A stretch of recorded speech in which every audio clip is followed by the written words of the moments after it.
everybody, Dr. Greco here. Welcome to Ministry in a Minute. So, do me a favor, like and share this short video and go ahead and follow the Crossroads School of Ministry. It'll really help us get the word out about what we're doing to train up church leaders and volunteers all over the world.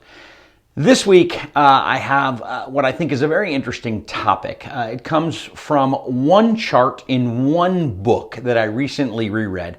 It is a classic for church growth and church leaders, and it is called Surprising Insights from the Unchurched. It's a book by Thom Rainers, who's a well-respected church researcher, and he wrote a book about why people who come to churches stay in those churches. And in the very beginning of that book, in the introduction, he lists 10 or 12 things that people commonly answered when asked, why did you decide to stay in this church? Why did you choose this church? Folks, if we're doing our job as Christians and inviting people to church with us to try to grow the kingdom, this is information that we need. So, the very top response to that question, why did you decide to stay at this church, was the pastor / the preaching. Now, this is important not just for the pastors.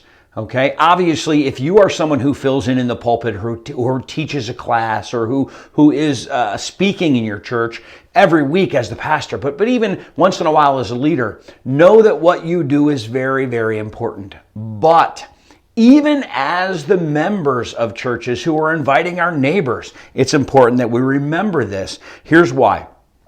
1 Timothy says this, until I come, devote yourself to the public reading of Scripture, to exhortation, and to teaching.